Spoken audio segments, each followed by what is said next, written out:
Yes, we are live now. Hello friends, this is Imanshi and welcome to Let's Learn. सभी को good evening, नमस्कार, राम राम, सत श्री अकाल, अस्सलाम वालेकुम, what ever you feel connected with.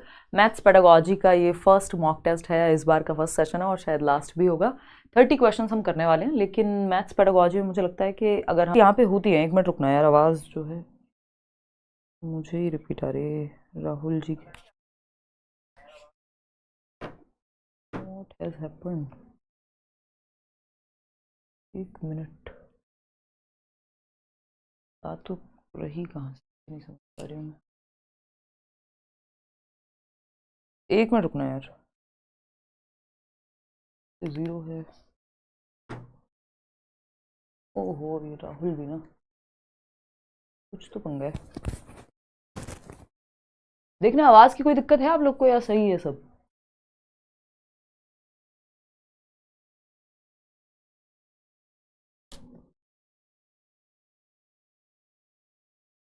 Rahul ने कुछ तो छेड़ा है। वाह, एक से आइटम लोग हैं हमारे पास। Okay, all clear, sound clear है तो यहीं पे आ रहा होगा वो स्टूडियो में, है ना? ओके है ना सब? चलो फिर करते हैं शुरू। पूरा माहौल बिगड़ जाता है, ये क्या है ये? वाह, कुछ भी चल रहा है आज हमारे स्टूडियो में। यही हुआ है, जो हमारी स्क्रीन है वो भी हम नहीं देख पा रहे थे, इस चक्कर में जो है गड़बड़ आज हुई है सेशन में। एक मिनट रुकना यार, पूरा मूड खराब हो जाता है। एक मिनट रुको, एक मिनट। ये सब बढ़ चढ़ के अगर दिखेगा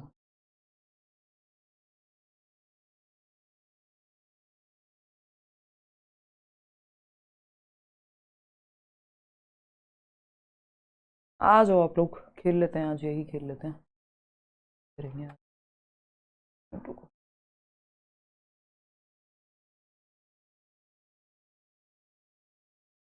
चलने दो, अब जैसा चल रहा है फटाफट से करते हैं। देखो एक बार,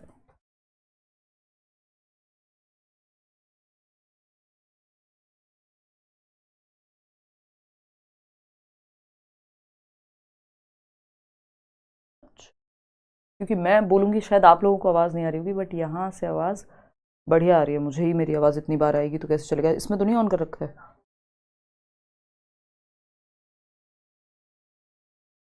एक मिनट दो, मुझे एक आइडिया आ रहा है, एक मिनट दो बस।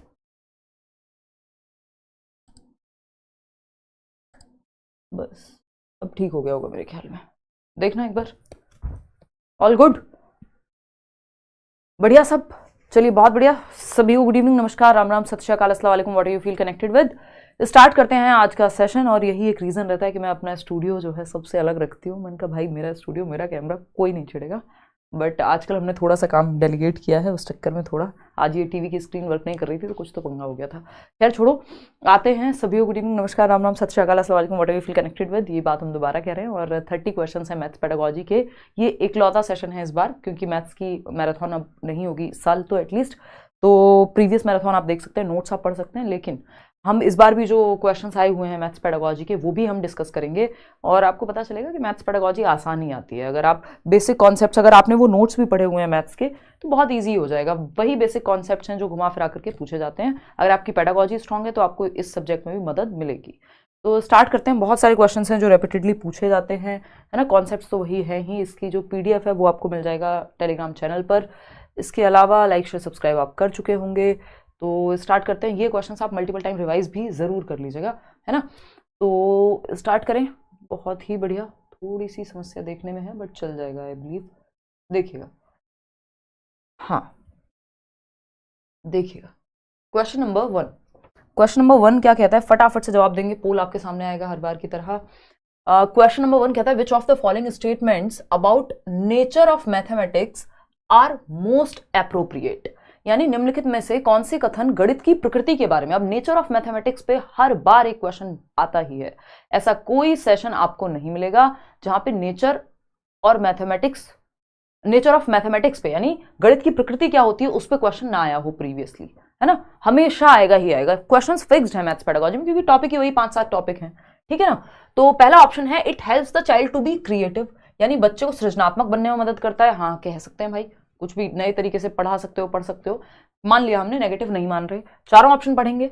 It helps in nurturing the child's imagination, बच्चे की कल्पना शक्ति को भी पोषित करेगा। चलो वो एक्स मान लेगा, जेड मान लेगा, कुछ तो मानेगा, थोड़ी बहुत कल्पना शक्ति हो जाएगी। फिर सोचते हैं, it is based on deductive reasoning, ये बात एकदम पक्की है कि जो मैथ्स का नेचर है वो डिडक्टिव इन नेचर है मैथ्स। क्यों? क्योंकि डिडक्टिव मेथड में क्या होता है आपको पता है, डिडक्टिव रीजनिंग क्या है, रूल टू एग्जांपल जाना। तो पूरे मैथमेटिक्स में अगर हम देखें तो ज्यादातर हम रूल्स पहले बात करते हैं रूल्स के बारे में, उसके बाद एग्जांपल्स या उस तरह के क्वेश्चंस हम सॉल्व करते हैं, है ना। अगर हम देखें यहाँ पे तो थियरम को प्रूव कर रहे हैं आप बाद में, पहले थियरम आपको पता है कि ये होगा, बाद में जाकर के आप प्रूव करने में लगे हुए हैं, ठीक। तो यहाँ पे क्या है, रूल टू एग्जाम्पल चला जाता है, डिडक्टिव है नियम से उदाहरण की ओर, inductive to deductive. Inductive method भी आप यूज कर सकते हो कि पहले आपने 4 शीट दी, राइट एंगल ट्राइंगल की एक क्वेश्चन पूछा हुआ है पहले, और फिर कहा बच्चों को बताओ इनमें क्या समानता दिख रही है, फिर बताया कि राइट एंगल ट्राइंगल है। तो इंडक्टिव रीजनिंग का यूज कर सकते हो, लेकिन बाय नेचर मैथमेटिक्स में डिडक्टिव रीजनिंग का इस्तेमाल ज्यादा होता है। इट इज ऑलवेज कन्वर्जेंट, ये कहना गलत होगा कि हमेशा कन्वर्जेंट है, मौके तो यहां पर भी दिशाओं में सोचने के मिलते हैं, ठीक है ना बात। तो कई लोग कह रहे हैं क्या सही होगा, तो ये भी सही था कि इमेजिनेशन का मौका मिलेगा, मानने का मौका मिलेगा, इतने थे फिर उसमें से इतना हटाया, बहुत सारे ऐसे टॉपिक्स हैं जहां इमेजिनेशन का मौका बच्चे को मिलेगा। क्रिएटिविटी का मौका भी आपको मिल सकता है, अगर पढ़ाया कैसे जा रहा है उस पर डिपेंड करेगा। आप मल्टीपल वेज में एक क्वेश्चन को सॉल्व कर सकते हो, तो कन्वर्जेंट तो होता नहीं है ना। तो A option is the right answer, D को अगर हम छोड़ दें तो ABC यहां सही है। क्वेश्चन नंबर 2 देखिएगा एक बार। क्वेश्चन नंबर 2 क्या कहता है, फटाफट से समझेंगे।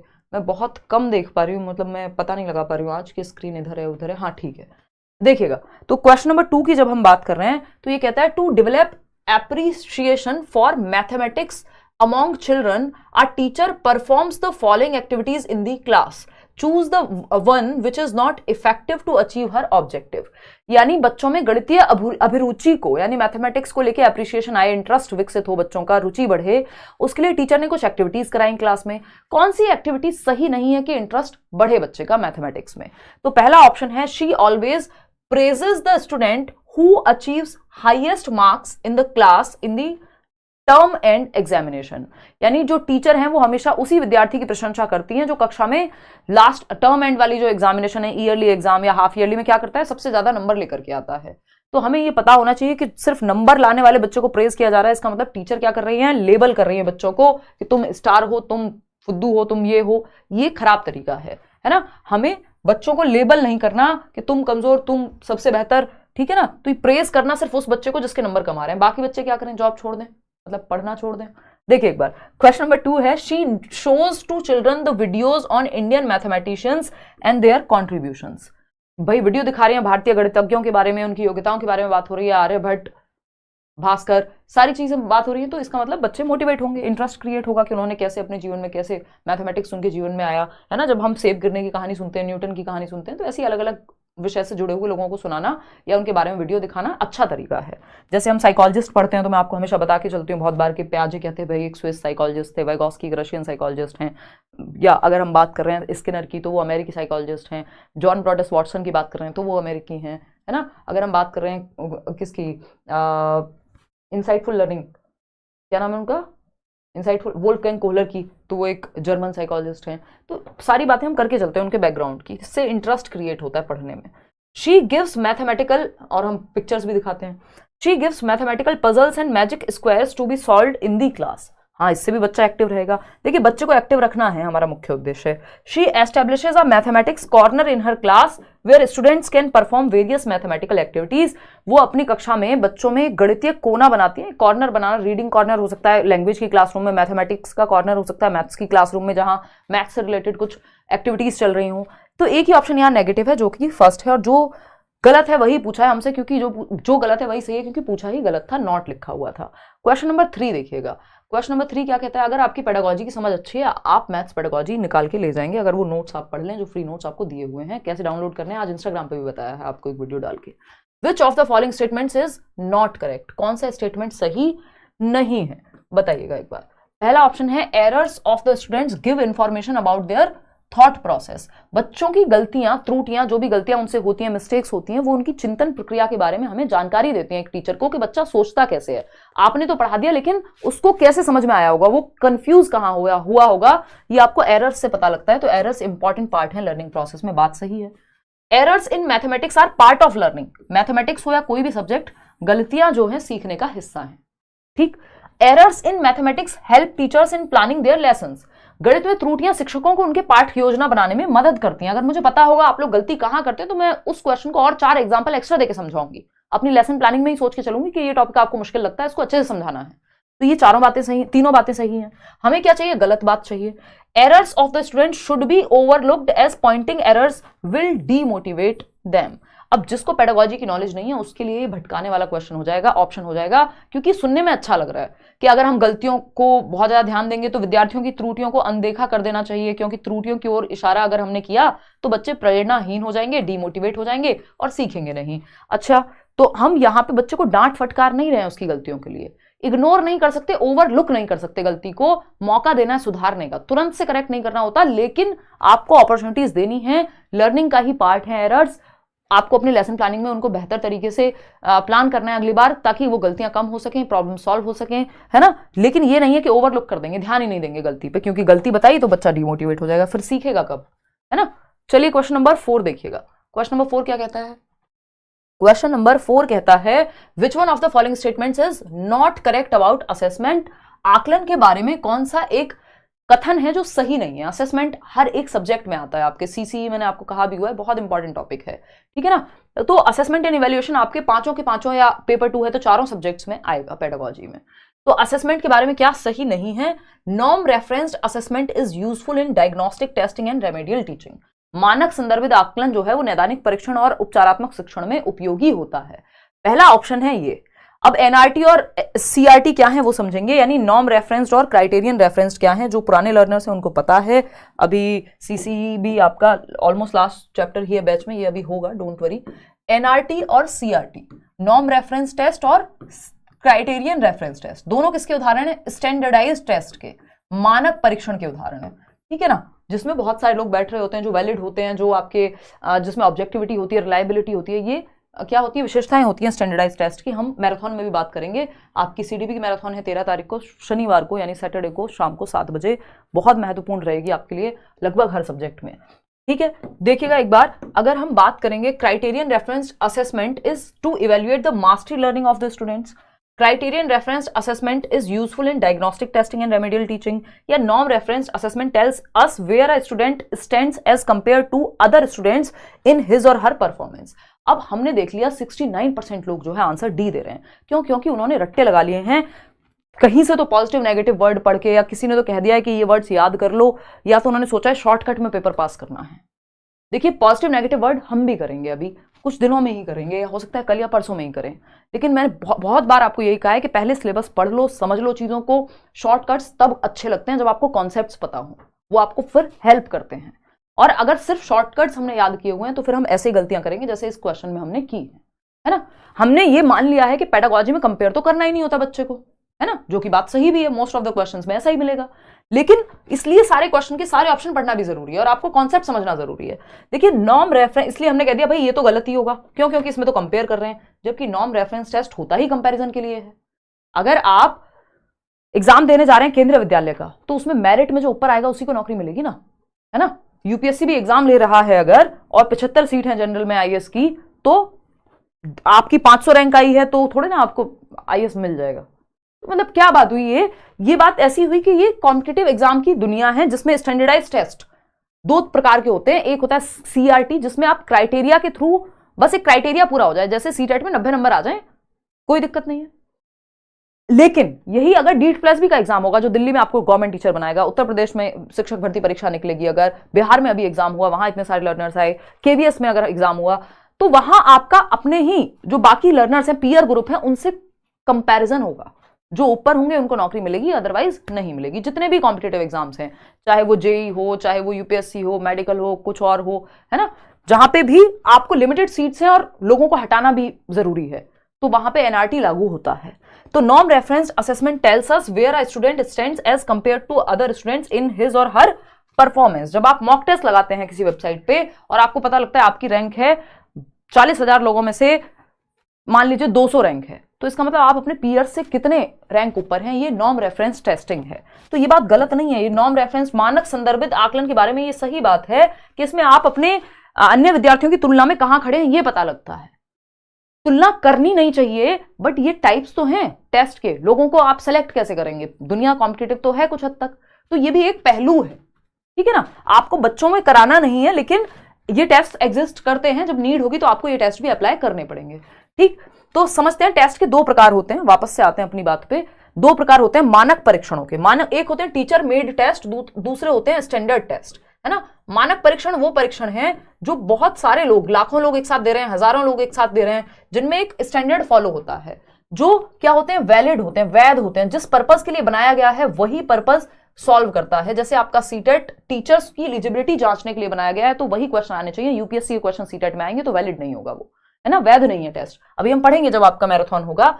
रिलायबिलिटी क्या होती है, आप जितनी बार पेपर ले रहे हैं, मान लीजिए आपने किसी से पेपर 4 बार आपने कॉपी रीचेक करा ली, सेम रिजल्ट है, वैध, आपका वो दोस्त जो हमेशा काम पढ़ने पे काम आए वो रिलायबल है, विश्वसनीय है ना। तो रिलायबिलिटी टेस्ट की सेम रिजल्ट दे बार बार चेक करने पे भी, ठीक। जैसे बोर्ड्स में हम रीचेकिंग करा लेते हैं तो सेम ही रिजल्ट आता है, 2-4 नंबर इधर उधर होते हैं, ठीक है जी। तो ये बेसिक 2 पॉइंट तो हैं ही जो हमें याद रखने हैं। वैलिडिटी होना चाहिए, रिलायबल होना चाहिए, ऑब्जेक्टिविटी भी होती है, और भी 1-2 लक्षण होते हैं, लेकिन ये 2 मुख्य लक्षण हैं।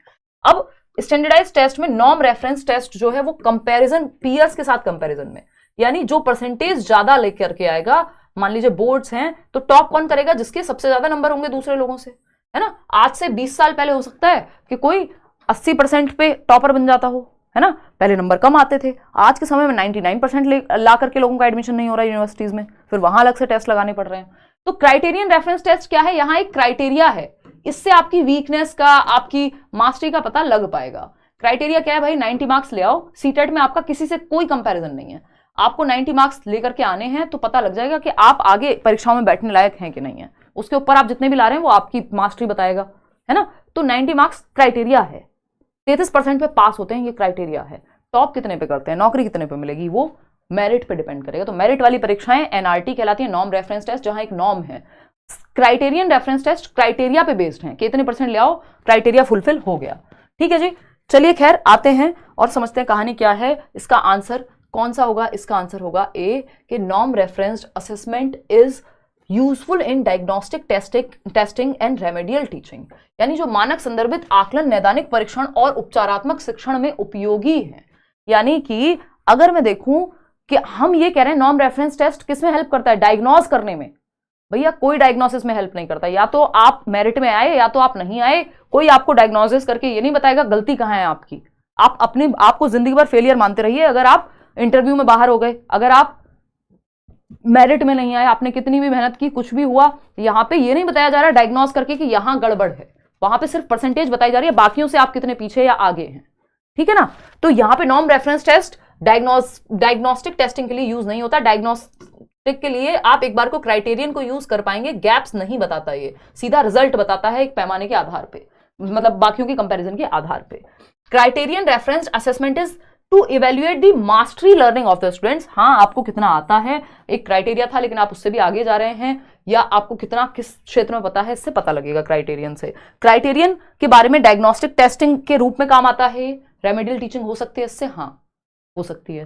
फिर क्या आता है, नॉर्म रेफरेंस असेसमेंट बताता है बाकी बच्चों के कंपैरिजन में, बिल्कुल सही है, तीनों बातें सही है, लेकिन फर्स्ट ऑप्शन ही गलत था, और जो गलत है वही सही है क्योंकि पूछा ही गलत था। क्वेश्चन नंबर 5 देखिएगा एक बार, फटाफट से जवाब दीजिएगा, क्या पूछा है देखते हैं। अगर हम बात करें क्वेश्चन नंबर 5 की, ये कहता है मैथमेटिकल लर्निंग मटेरियल, यानी हर एक सब्जेक्ट में लर्निंग मटेरियल होता है, टीचिंग लर्निंग मटेरियल बोलते हैं जिसको हम। शिक्षण सहायक सामग्री, शिक्षण को पढ़ाने को सहायता देने के लिए सामग्री होती है। जैसे ये बोर्ड भी क्या है, शिक्षण सहायक सामग्री का ही उदाहरण है कि आपको कोई पिक्चर अगर मैं दिखा दूं तो आपको समझ में आ जाता है, पिक्चर मतलब फोटो। कोई कह रहा है जब सबका क्वेश्चन ठीक हो ऐसे बोलो ओए होए, और जब गलत हो तो मोए मोए। वाह वाह, बहुत बढ़िया योग्यता, आप एकदम लीडरशिप क्वालिटीज रख करके हैं, पूरा ध्यान आपका जो है सही जगह पे है। चलिए बहुत बढ़िया, अच्छा लगा हमें, है ना। आ जाओ इधर, मोए मोए और ओए होए बाद में कर लेना, पढ़ लो पहले, देखते हैं एक बार। अच्छा आइडिया है वैसे, आई लाइक इट। गणितीय अधिगम सामग्री क्या है टीचिंग लर्निंग मटेरियल, जैसे ब्लैक बोर्ड से लेके आपका ऑडियो विजुअल एड्स हो सकते हैं, चार्ट हो सकते हैं, ग्लोब हो सकता है, जो भी मटेरियल हम यूज करते हैं। अब मैथमेटिक्स में जो लर्निंग मटेरियल होगा उसके बारे में बात पहचाननी है आपको, कौन सी सही है। हेल्प्स टीचर्स इन डिमॉन्स्ट्रेटिंग दी फॉर्मूले यानी सूत्र या जो फॉर्मूलाज होते हैं उनको उनके प्रदर्शन में टीचिंग लर्निंग सामग्री जो है वो मदद करती है। चलो भाई कर सकती है। Helps students in self learning, ये बात तो बिल्कुल पक्की बात है। अगर आपने क्लासरूम में भी टीचिंग लर्निंग मटेरियल, क्लास में चारों तरफ चार्ट्स लगे हुए हैं या कोई एक्टिविटी कराई जा रही है तो बच्चा खुद से भी बहुत कुछ सीखता है उस टीचिंग लर्निंग मटेरियल से, प्रमोट करता है सेल्फ लर्निंग को। Helps teachers in providing instructions, teachers को निर्देश देने में मदद करेगा। चलो कर सकता है भाई।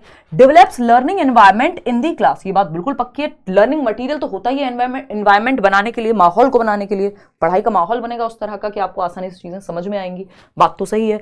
क्या चारों सही हैं? हाँ, हम तो कह देते चारों सही हैं, लेकिन ऑप्शन तो 2 का ही है, तो कोई भी 2 बेस्ट उठाने हमें यहाँ पे। तो पेडागोजी में चारों ऑप्शन सही हो सकते हैं, लेकिन ऑप्शन के अकॉर्डिंग चलना होता है, जो बेस्ट है वो चूज करेंगे। अब हम 2 ऑप्शन ले सकते हैं, यहाँ पे 2 ऑप्शन लेने हैं, बाकी छोड़ने हैं। तो हमें पता है एनवायरनमेंट क्रिएट करने के लिए बहुत जरूरी है लर्निंग मटेरियल, चाहे सब्जेक्ट कोई भी हो। सेल्फ लर्निंग में भी हेल्प करता है, जो आपका बिल्डिंग एज लर्निंग एड जिसको हम कहते हैं बाला, वो क्या है? आपकी बिल्डिंग को ही आप एक लर्निंग एड के रूप में यूज कर रहे हैं, तो बच्चे को ध्यान जाता है उसका बार बार, अच्छा 2 1 जा 2 लिखा हुआ है दीवार पे, बार बार ध्यान जाएगा, या कोई मैप बना हुआ है दिमाग में रहेंगी। तो सेल्फ लर्निंग और एनवायरनमेंट क्रिएट करना ज्यादा बेहतर है, बजाय कि सिर्फ इंस्ट्रक्शन देना। यहाँ पे बच्चा कम एक्टिव होगा, है ना। फॉर्मूले डिमॉन्स्ट्रेट करने में भी बच्चा कम एक्टिव होगा, और फॉर्मूले डिमॉन्स्ट्रेट करने के लिए किताबों से लेके ब्लैक बोर्ड से लेके कुछ भी लिख दो आप फॉर्मूला, तो बहुत बड़ी बात नहीं है, मुश्किल चीज नहीं है डिमॉन्स्ट्रेट करना। तो ज्यादा एक्टिव बच्चा सेल्फ लर्निंग, और बच्चे की भले की बात बी और डी में ज्यादा हो रही है। बी और डी थर्ड ऑप्शन है जो कि सही है। 58% लोग सही उत्तर दे भी रहे हैं। आगे बढ़ते हैं क्वेश्चन नंबर 6 पर। क्वेश्चन नंबर 6 क्या कहता है भाई? क्वेश्चन नंबर 6 कहता है, according to the national education policy NEP 2020, olympiads and competitions in various subjects will be dash across the country. राष्ट्रीय शिक्षा नीति 2020 के अनुसार देश भर में विभिन्न विषयों में ओलंपियाड और प्रतियोगिताएं, ओलंपियाड आपको पता है बच्चे करते हैं तैयारी ओलंपियाड्स की, है ना, थोड़ी सी और गहन क्रिटिकल थिंकिंग बेहतर हो पाती है, बच्चे की अंडरस्टैंडिंग किस लेवल की है वो वहां पे चेक हो पाती है, मौका मिलता है, प्रोत्साहन मिलता है बच्चे को। अब ये कॉम्पिटिशन सुन के तो लगेगा कि ये नेगेटिव बात है, लेकिन ये नेगेटिव बात नहीं है, अगेन, है ना। स्ट्रेंथन करने की बात की है एनईपी ने इसको, कि हम क्या कर रहे हैं, मजबूत बनाएं। ओलंपियाड से क्या होता है, आपकी जो नॉलेज है, सच में कितनी मास्टरी है बच्चे की, उस पर भी ध्यान जाता है। तो Olympiads and competitions in various subjects, यानी जिसमें मौका मिल रहा है, ये हेल्दी कॉम्पिटिशन की जैसी बात है। ये ऐसा नहीं है कि गला काट प्रतिस्पर्धा नहीं है कि एक से दूसरे को कंपेयर करने में लग रहे हैं, लेकिन यहाँ आपकी नॉलेज गहन हो पाएगी, क्रिटिकल थिंकिंग कर पाएगा बच्चा, बेहतर तरीके से सीख पाएगा। तो ओलंपियाड्स हमेशा से अच्छी चीज माने गए हैं, है ना, क्योंकि थिंकिंग का मौका ज्यादा मिलता है, अपॉर्चुनिटीज मिलती हैं बच्चे को और गहनता में जाने की, है ना। और बाकी भी बहुत सारे अवसर मिलते हैं ओलंपियाड्स के लिए भी, एक जगह से दूसरी जगह बहुत सारी चीजें होती हैं, एक्टिविटीज भी होती हैं। मेड इजियर, डिस्करेज कर दें, इजी क्यों बनाएंगे, स्ट्रेंथन करेंगे, मजबूत करेंगे इस सिस्टम को, ताकि बच्चे की लर्निंग और बेहतर हो सके। क्वेश्चन नंबर 7 देखिएगा क्या कहता है ये। क्वेश्चन नंबर 7 पूछता है आपसे, concepts like more less, long short, far near, big small etcetera are, यानी अधिक कम। अधिक कम क्या होता है, मोर और लेस। या भाई हमें पता है इस बॉटल में पानी मोर यानी ज्यादा आएगा और इस मग में पानी लेस आएगा। और कंफ्यूजन हो तो हम आपको बता देते हैं कि इस मग में पानी लेस आएगा और इसमें मोर आएगा, ठीक है ना। यानी इस मग में पानी ज्यादा आएगा, इसमें कम आएगा। छोटा सा एकदम जरा सा मग है जो निशा ने हमें ला के दिया है कहीं से, तो है ना। अगर हम बात करें फार और नियर, यानी अगर अभी मैं फार हूं, पास हो जाऊंगी, नियर हो गई, है ना। तो ये क्या हुआ, कॉन्सेप्ट है बिग और स्मॉल। बिग और स्मॉल, कोई चीज छोटी है और कोई बड़ी है, सिंपल बात है। तो अब ये क्या है, ये प्री नंबर कॉन्सेप्ट्स होते हैं, जो कि आप लोग सही जवाब दे रहे हैं। 55% लोग ही सही जवाब दे पा रहे हैं। देखिए, वेग टर्म्स फॉर कंपैरिजन, वेग नहीं है, आपको समझना होगा इनको पूछा किस तरह से जा रहा है। हाँ, ये बिल्कुल प्रिसाइजली नहीं बता रहे कि कितना छोटा और कितना बड़ा, लेकिन आपको ये पेडागोजिकल एस्पेक्ट में देखना है कि पूछ क्यों रहा है आपसे। बिना मतलब तो क्वेश्चन आया नहीं है, कोई तो रीजन होगा क्वेश्चन पूछने के पीछे। एग्जामिनर ऐसे ही तो बैठे नहीं हुए। तुलना के लिए अस्पष्ट शब्द हैं, चलो छोड़ देते हैं, हमें नहीं पता है कि नहीं, है ना। Antonyms not necessary for learning mathematics, ये विलोम शब्द है कि बिग का विलोम हो गया स्मॉल, फार का हो गया नियर, मोर का हो गया लेस। तो ये लैंग्वेज थोड़ी सिखा रहे हैं कि आपसे एंटोनिम, सिनोनिम, विलोम और पर्यायवाची सिखाएंगे। Simply English language adjectives, English language की तो बात नहीं हो रही है, आपको भटकाने के लिए है ऑप्शन, ठीक है ना।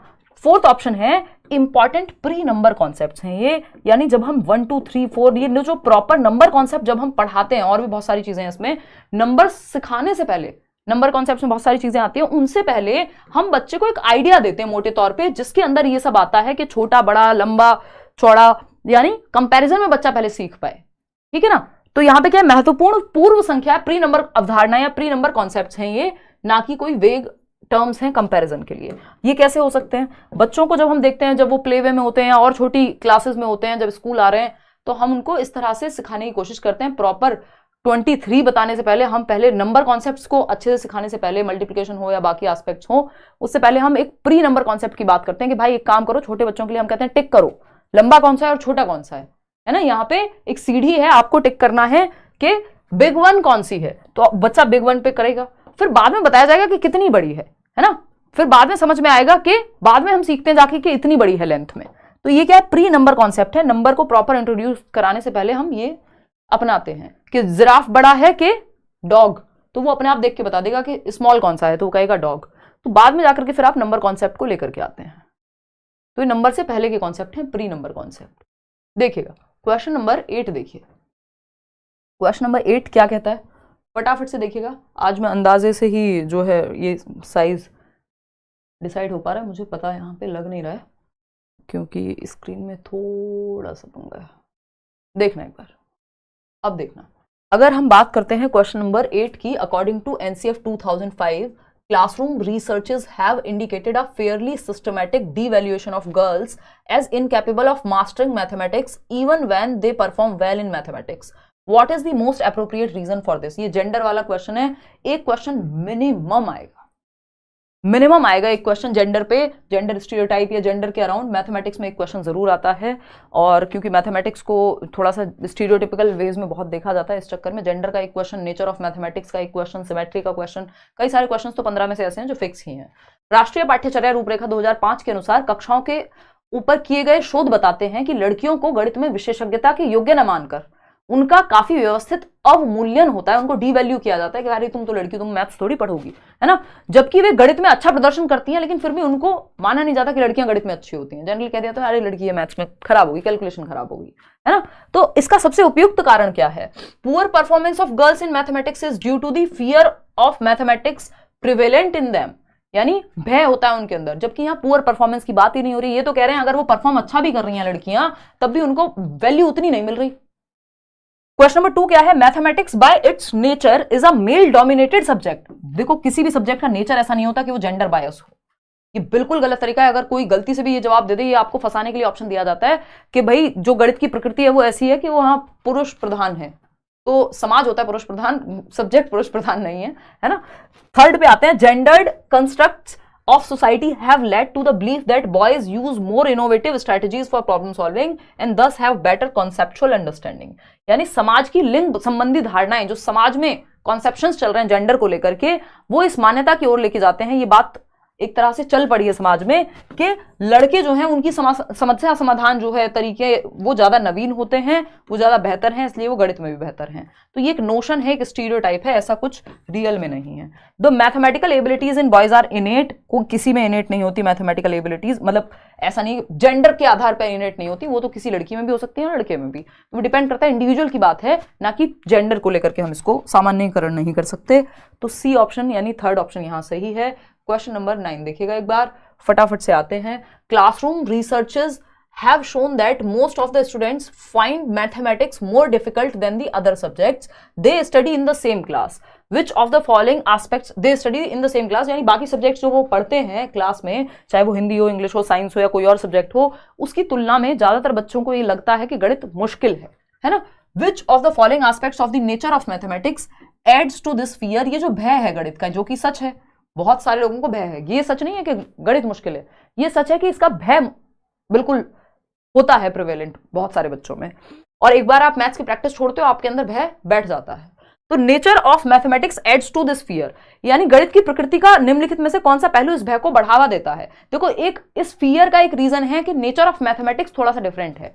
मैथमेटिक्स हायरार्किकल इन नेचर होता है, एब्स्ट्रैक्ट इन नेचर होता है, और भी बहुत सारी प्रॉपर्टीज हैं इसकी। जो नेचर है मैथमेटिक्स का आपको नोट्स में भी क्लियरली दिया हुआ है, एक बार आप पढ़ना जरूर, है ना। टेलीग्राम पे और इस वीडियो के डिस्क्रिप्शन बॉक्स में भी नोट्स हैं सारे सब्जेक्ट के, एक बार उनको पढ़ना जरूर, ठीक है। The vast knowledge base of mathematics, तो ऐसा थोड़ी विस्तृत ज्ञान का भंडार सिर्फ मैथ्स में इसलिए डर है, बाकी सब्जेक्ट में भी विस्तृत ज्ञान होता है भाई। The scope of multiple answers to a given question in mathematics, यानी मल्टीपल आंसर्स होते हैं, तो ये तो अच्छी बात है भाई, तो बाकी जगह पे भी हो सकते हैं, हिस्ट्री में नहीं हो सकते हैं multiple answers. The scope of a number of different methods to solve a problem in mathematics, ये तो अच्छी बात है कि डिफरेंट नंबर ऑफ वेज हैं प्रॉब्लम को सॉल्व करने के। तो एक ही ऑप्शन बचता है, the abstract nature of primary concepts in mathematics, यानी गणित में जो प्राथमिक अवधारणाएं हैं, जो मुख्य अवधारणाएं हैं, प्राथमिक स्तर की नहीं, जो मेन कॉन्सेप्ट्स हैं मैथ्स के वो एब्स्ट्रैक्ट हैं, यानी nature of mathematics is abstract in itself. Abstract क्या होता है? गणित की अपनी ही एक दुनिया है जो शायद आप डेली लाइफ में डायरेक्टली नहीं देख रहे होगे। गणित की अपनी एक भाषा है ना। गणित का अपना एक नेचर है जिसको हम एब्स्ट्रैक्ट कहते हैं, जो कॉन्क्रीट नहीं है, जिसको सामने सामने टच नहीं कर सकते। 2x + 3y कहां आप कौन सी दुकान पे यूज कर रहे हैं, या रियल लाइफ में अगर हम देखें तो बाकी सब्जेक्ट्स की तुलना में इसकी दुनिया अपनी एक अलग है, एब्स्ट्रैक्ट है, अमूर्त है, जो सिंबल्स की दुनिया है, ठीक है ना। तो इसलिए जो नेचर ऑफ मैथमेटिक्स है उसकी वजह से, इसके एब्स्ट्रैक्ट नेचर की वजह से, अमूर्तता की वजह से, क्योंकि अमूर्त चिंतन बच्चों में बाद में आता है 11 साल के बाद जाकर के, दिक्कत होती है, इसलिए हमें इसको कॉन्क्रीट मेथड्स के थ्रू भी पढ़ाना चाहिए। क्वेश्चन नंबर 10 देखिएगा एक बार, ये क्या कहता है भाई? क्वेश्चन नंबर 10 कहता है, who among the following has worked in the field of mathematical astronomy. अब ये ऐसा एक आध क्वेश्चन डाल देते हैं जो बिल्कुल फैक्चुअल क्वेश्चन होता है, उसमें मेरे और आपके हाथ में कुछ खास होता नहीं है, या तो आपको आंसर पता है या तो नहीं पता है ना। तो किसने गणितीय खगोल विज्ञान के क्षेत्र में काम किया है? अब काम तो आर्यभट्ट ने भी किया है ना, रामानुजन, महावीर, या क्या? तो इन्होंने आंसर कहा। अब इसमें देखिए ज्यादातर आंसर जो हैं वो आर्यभट्ट के हैं, और जो कि बात सही भी है, उन्होंने काफी फेमस हैं वो इस चीज में, एस्ट्रोनॉमी एंड ऑल। बट जो ऑफिशियल आंसर है आपका, वो ऑफिशियल आंसर है भास्कर 1। अगर आप ठीक से चेक करेंगे तो अब इन्होंने जो ऑफिशियल दिया हुआ है उसी को मान करके चलना पड़ेगा, ठीक है जी। ये अगर आप ऑफिशियल आंसर चेक करेंगे प्रॉपरली, है ना, किसी वेबसाइट पे, गूगल पे, किसी किताब का नहीं, ऑफिशियल आंसर अगर आप प्रॉपर चेक करेंगे, then you will come to know कि आंसर है भास्कर 1। आगे बढ़ते हैं, ये इस बार का क्वेश्चन आया हुआ है, अगस्त में पूछा था। आगे बढ़ते हैं क्वेश्चन नंबर 11 पर। अगर ऐसा ना हो तो आप बताइएगा एक बार, मैंने प्रॉपरली चेक किया है इसको, प्रॉपर बैठ के भास्कर 1 ही इन्होंने दिया हुआ है। क्वेश्चन नंबर 11 देखिएगा, which one of the following depicts a situation where children are constructing knowledge on their own, यानी एक कौन सी परिस्थिति है जहां पे दिखाया जा रहा है कि बच्चे ज्ञान का निर्माण स्वयं कर रहे हैं एक्टिवली। 4 ऑप्शन है, फटाफट से देखो बच्चा सबसे ज्यादा एक्टिव कहां है। The best student in the class reads loud the multiplication tables and rest of the students repeat after him. ये हो रही है रट्टाफिकेशन, रोट लर्निंग, ड्रिल और प्रैक्टिस है ये, जिसको हम अच्छा नहीं मानते कि बच्चे जो सर्वोत्तम छात्र हैं वो बहुत बढ़िया बच्चों को क्लास में उनको पढ़ने को कहा जा रहा है लाउडली, बाकी बच्चे उनके पीछे पीछे दोहरा रहे हैं, तो इसमें बच्चे एक्टिव कहां हैं? ये तो रट्टाफिकेशन है। Children are reciting multiplication tables in a chorus, ये भी हमने बहुत देखा है कि जो मल्टीप्लिकेशन यानी कविता, जो पहाड़े होते हैं उनको 2 एकम 2, 2 दूनी 4 बचपन में हमको इतना गवाया गया है कि हमें लगता है हाँ ये बेस्ट तरीका है, जबकि ये रट्टाफिकेशन है अगर सच में देखा जाए हम आज के समय में। तो कोरस में गाना कोई ऐसा नहीं है कि यहाँ पे बहुत चाइल्ड सेंटर्ड कंस्ट्रक्ट कर रहे हैं बच्चे नॉलेज को। Children are given manipulatives like number grids, tokens arranged in rectangular arrays and they are exploring multiplication patterns using them, यानी बच्चों को हस्त कौशल सामग्री जैसे संख्याओं के ग्रिड, आयतकार सारणियों में व्यवस्थित गीटियां दी गई हैं और वे इनका प्रयोग कर रहे हैं, गुणन के पैटर्न खोज रहे हैं, यानी बहुत सारे टीचिंग लर्निंग मटेरियल्स का वो इस्तेमाल कर रहे हैं क्लासरूम में।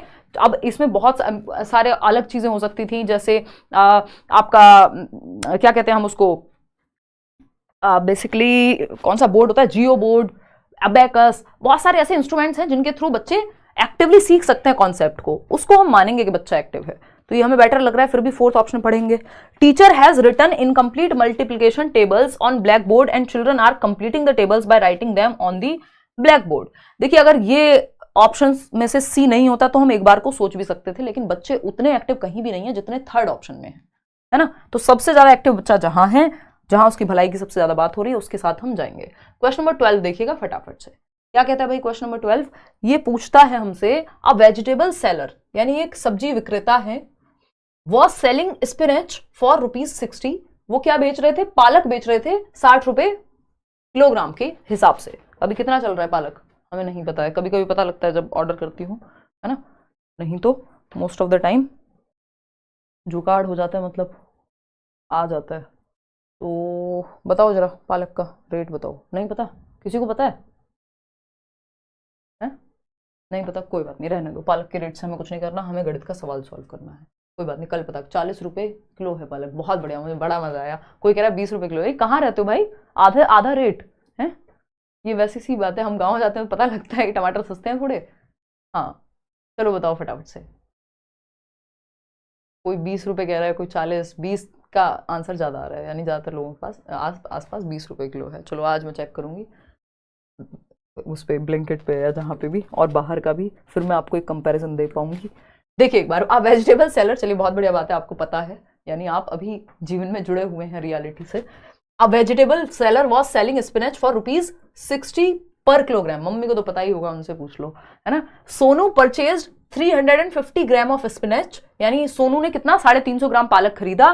For which the vegetable seller took ₹21, 21 रुपए का पालक 350 ग्राम लिया। आप इनके यहाँ देख रहे हो कितने महंगा चल रहा है पालक, 60 रुपए किलो। सोनू के यहाँ बहुत महंगा है, देखिए।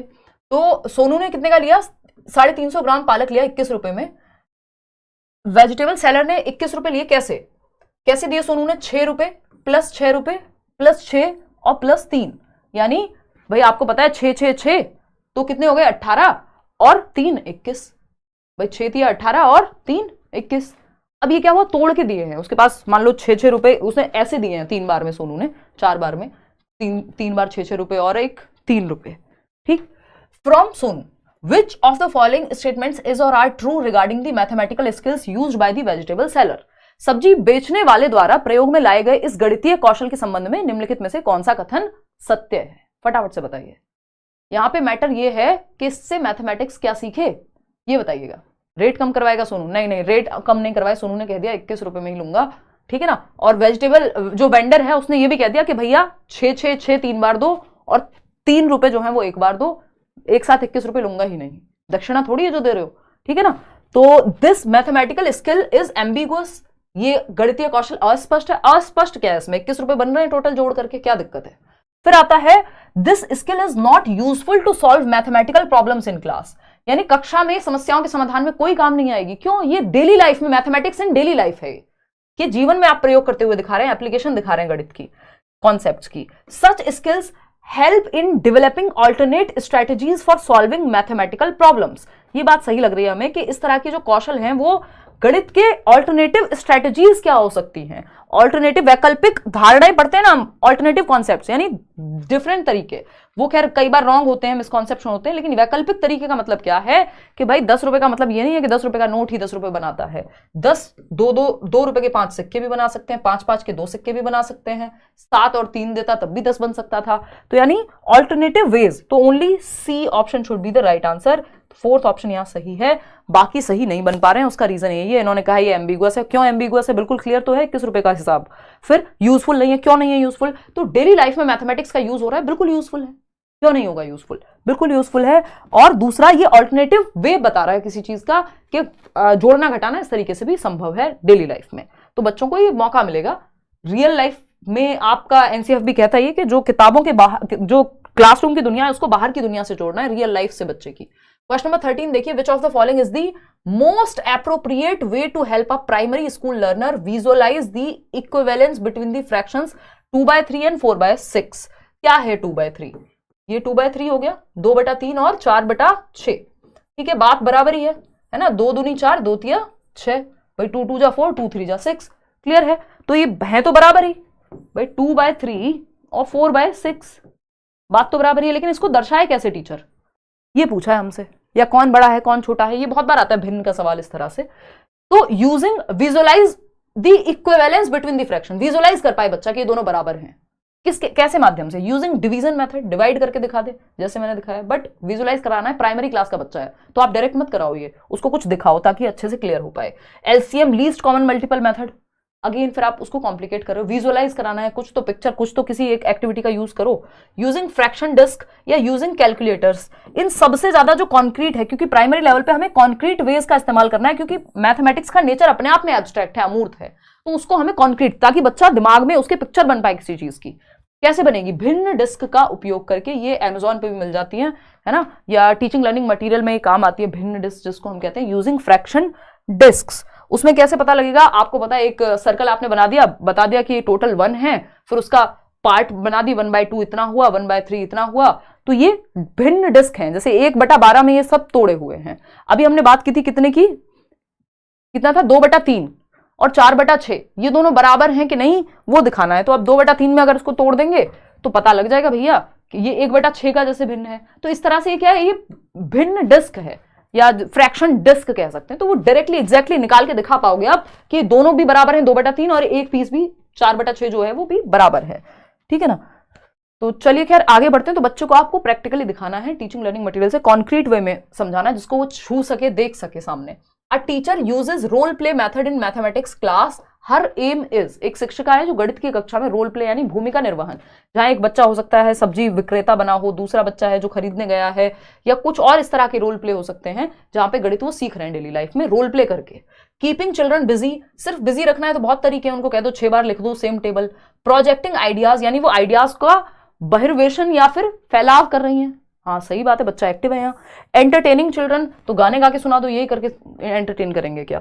मेंटेनिंग डिसिप्लिन, देखिए डिसिप्लिन मेंटेन करना, बच्चों को एंटरटेन करना, बिजी रखना, ये सब फालतू बातें हैं। आपको बच्चा ये सब भी हो रहा है यहाँ बच्चा एंटरटेन भी होगा, बिजी भी रहेगा, डिसिप्लिन भी रहेगा, लेकिन ये मुख्य उद्देश्य नहीं है। मेन मुद्दा क्या है कि वो सीख रहा है एक्टिव होकर के, है ना। तो प्रोजेक्टिंग आइडियाज यानी बच्चे के विचार जो है वो जागृत हो रहे हैं इस चीज से। जब वो भूमिका निर्वहन करके कोई कॉन्सेप्ट सीखेगा तो क्या होगा, दिमाग उसका डाइवर्जेंट थिंकिंग होगी, दिशाओं में सोच पाएगा, ओपन एंडेड थिंकिंग होगी, अलग अलग आइडियाज आएंगे बच्चे के दिमाग में जो सबसे ज्यादा जरूरी है। क्वेश्चन नंबर 15 देखिएगा एक बार फटाफट से। क्वेश्चन नंबर 15 क्या कहता है भाई, subitizing plays an important role in developing the number sense, Which of the following is an example of a student demonstrating the skill of subitizing? अब ये थोड़ा सा इन्होंने क्वेश्चन पूछा है कि सबटाइजिंग एक कौशल है, संख्या बोध विकसित करने के लिए काम में आता है, एक महत्वपूर्ण भूमिका निभाता है। कौन सा उदाहरण है जो विद्यार्थी में उपकरणा के कौशल का, यानी हिंदी में उपकरणा कह रहे हैं इसको, सबटाइजिंग को शो करता है। फटाफट से बताएंगे, लाइक शेयर करते हुए बताएंगे, है ना। तो बताइए एक बार, सबटाइजिंग की स्किल को इस्तेमाल में लाने वाला, डिमॉन्स्ट्रेट करने वाला कौन सा ऑप्शन है, फटाफट से बताइए। बैक टू बैक आजकल क्लासेस हो रही हैं, आपका नहीं है एग्जाम तो हमारा भी है भाई। अच्छा घर वालों के फोन आ चुके हैं, देखिए एक बार। बहुत बढ़िया, घर पे चल रही हैं शादी की तैयारियां और हम लगे हैं सीटेट में, बहुत मजा आ रहा है। आज इस पे हमने बहुत देर लेक्चर दिया है आपको क्लास में शाम वाली, है ना, कि पेपर पे फोकस कर लो, बाकी सब चीजें जो है होती रहेंगी जीवन में, कुछ नहीं छूट रहा, और जो छूट जाए वो छूट जाए, ठीक है ना। चलो आ जाओ फटाफट से समझते हैं कहानी क्या है। अगर हम यहाँ देखें सेकंड ऑप्शन कह रहे हैं 77% लोग, यानी आपको सबटाइजिंग पहचानना है। Student recognises the number 6 as 1 added to 5, 1 + 5 लिखा हुआ है तब वो 6 समझ पाता है, ये सबटाइजिंग है। Student rolls a die and is able to say it is 4 without actually counting the dots. जब आप लूडो खेल रहे हैं और लूडो में आपने वो जो डाइस है उसको फेंका, या शकुनी मामा का जो पासा है वो देखा होगा आपने महाभारत में, है ना, जब ऐसे फेंकते ही पता लग जाए ये 6 है। जब आप छोटे होते हैं तो आपको टाइम लगता है, आप गिनते हो अच्छा 3 डॉट हैं 1 2 3, लेकिन जब आपकी समझ में नंबर कॉन्सेप्ट बैठ जाता है तो 6 एक बार में दिख जाएगा, 5 आया तो 5 एक बार में देख लोगे, सोचना भी नहीं पड़ेगा कि क्या है ना। बात तो सही है। विद्यार्थी एक पासा उछालता है, बिना बिंदुओं या डॉट्स को गिने यह बता सकता है कि कितने हैं, कि 4 संख्या है। या आपको पता है लूडो में 6 आया तो आपको पता है कि 6 एग्जैक्ट कहां पे रखा जाएगा, या 5 के बाद वो जो एक हाउस होता है लूडो का वो दूसरे पे पलट जाता है हर 5 में, मतलब वो हर जगह पे 5-5 के होम्स बने हुए होते हैं, सेफ जोन, राइट, है ना। हराया नहीं तुम्हें लूडो में मैंने बहुत दिनों से, बहुत मजा आता है यार लूडो खेलने में। खैर चलिए आते हैं, एक क्विक गेम भी होता है, वो क्विक गेम बड़ा इंटरेस्टिंग होता है क्योंकि उसमें समय कम लगता है। एक इन बिटवीन थोड़ा बहुत कुछ काम किया और मन किया 5 मिनट ब्रेक लेने का, और कोई हो, निशा हो, राहुल हो, जो भी आसपास हो, कई बार बहुत सारे लोग होते हैं, 6-8 लोग भी ऑनलाइन लूडो खेल सकते हैं। ऑनलाइन क्या, वो मतलब प्रॉपर आईपैड में मजा आता है। इस बार हम गाँव गए थे, भर भर के फोन में खेल रहे थे हम लोग 8 लोग, है ना, और फिर भी पता लग रहा था कि पासे में कितना नंबर आया है। वो सबटाइजिंग की स्किल है। वापस आ जाते हैं पढ़ने पे। तो सबटाइजिंग क्या है, एक नजर में बता देते हैं आप कि कितना नंबर आया है। Student recognises the number 4 as the number with 1 taken away from 5। नहीं, ये नहीं कि अच्छा 5 आया है तो 6 में से 1 जाता है तो 5 आता है, ये थोड़ी सोचते हो उसे देख के, कहते हो 5 आया है, ठीक। Student recognises the number 5 as the successor of 4, कि 4 के बाद 5 आता है, ऐसा सोचते हैं, नहीं। तो आंसर क्या है यहाँ पे, student rolls a die and is able to say it is 4 without actually counting it. यानी आपने एक जो डाइस है आपका उसको घुमाया, या कहीं पे भी अगर आप नंबर देख रहे हैं तो एक नजर में पहचान लेते हैं बिना गिने। आपको पता है कि ये 4 है, ये 2 है, एक साइट में, एक नजर में पता है। इसी को सबटाइजिंग कहते हैं, ठीक है ना। हाँ, क्वेश्चन पेपर में टिक लगा सकते हो रूमा, मैं प्रॉपर बता के भेजूंगी आपको कि पेपर कैसे अटेम्प्ट करना है। मैंने पिछले साल भी बताया था, बहुत साल पहले से बताते हुए आ रही हूँ, तो उसकी टेंशन आप ना ही लो, है ना, कोई टेंशन नहीं है आपको। A teacher gives Swara 2 shapes, यानी 2 शेप्स देती है टीचर। एक शेप क्या है, रोम्बस, है ना, रोम्बस ऐसा सही बनता है ना कुछ। एन अ काइट, काइट बनाना मेरे लिए थोड़ा मुश्किल है क्योंकि मेरी ड्राइंग बहुत ही माशाल्लाह किस्म की ड्राइंग है। हाँ बन गई है, लेकिन काइट, ये है काइट और ये है रोम्बस, ठीक है जी। तो ये 2 शेप दी हैं, having more lines of symmetry. आपसे पूछा है कि कौन सी शेप में ज्यादा लाइंस ऑफ सिमेट्री होंगी। क्वेश्चन पेपर में टिक बिल्कुल लगा सकते हो, पेंसिल ले जाना, नहीं तो पेन से भी लगा सकते हो। कोई टीचर ज्यादा अगर कुछ कहे तो भाई फिर पेंसिल से लगा लेना, अदरवाइज तो पेन से लग जाता है, ठीक है ना। क्लियर है बात। आरसीआई की नोटिस, आप लोग बहुत दुखी हो रहे हैं इसको लेके, मैं बना दूंगी वीडियो जल्दी ही, ठीक है। तो अगर हम बात करें उससे अधिक सममित रेखाएं, यानी सिमेट्री क्या होती है। सिमेट्री में हमेशा क्वेश्चन आता है कि किसी शेप को अगर बीच से कट करें तो कितनी बार, मतलब ये बिल्कुल सेम पैटर्न रिपीट हो जाएगा। अगर मैंने बीच से काट के फोल्ड किया तो सेम पैटर्न आएगा, दोनों तरफ सेम डायमेंशंस आ जाएंगी, ठीक है ना। तो ये सिमेट्री, लाइंस ऑफ सिमेट्री किसमें ज्यादा होंगी, रोम्बस में ज्यादा होंगी ऑफ कोर्स, क्योंकि इसमें 2 हैं और काइट में सिर्फ एक ही लाइन ऑफ सिमेट्री है। इधर से काटोगे तो सेम बचेगी, अभी काइट दिखाएंगे आपको। खैर, तो kite, rhombus, both shapes have equal number of lines of symmetry, क्या कहोगे फटाफट से बताओ। सब अपना अपना जवाब दे रहे हैं। चलो एक पिक्चर के माध्यम से देखने का प्रयास करते हैं, डिपेंड भी करता है वैसे। There is no line of symmetry in any of the shape, नहीं भाई। चलो देखते हैं, ये है यहाँ पे अलग अलग शेप्स हैं जिनमें लाइंस ऑफ सिमेट्री दी हुई है। होपफुली आप ये देख पा रहे होंगे यहाँ पे, ठीक। काइट नीचे है, एक बार चेक कर लेते हैं। काइट में क्या है लाइन ऑफ सिमेट्री, वो काइट मैंने गलत बनाई थी, उसमें तो बन रही थी 2, है ना, वो पता ही आपको मेरी ड्राइंग का। वो काइट मैंने सही नहीं बनाई थी, तो उसमें 2 लाइन ऑफ सिमेट्री बन रही थी, तो आपको लगा दोनों में बराबर है ना। रोम्बस मेरा ठीक था थोड़ा, तो रोम्बस में तो 2 लाइन होती है सिमेट्री की, कि 2 बार इसको ऐसे कट किया जाए तो सेम ही आएगा रिजल्ट, इसको ओवरलैप कर सकते हैं इसके ऊपर। लेकिन काइट की अगर हम बात करें तो काइट में एक ही लाइन ऑफ सिमेट्री है, अगर बीच से यहां से कट कर दिया जाए तो एक ही बार हो पाएगा ये काम। अगर यहां से कट करने लग गए तो सेम नहीं आएगा, फ्लैप करने पे या बंद करने पे एक दूसरे पे वापस ओवरलैप, ये सेम शेप नहीं आएगी।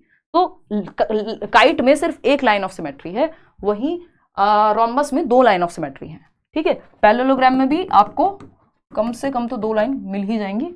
हाँ, रेक्टेंगुलर में तो आपको 2 lines of symmetry, no line of symmetry. हाँ भाई पैरेललोग्राम है, कैसे होगी, ठीक है ठीक है ठीक है, ओके। बहुत टाइम हो गया ये वाला गणित पढ़े हुए।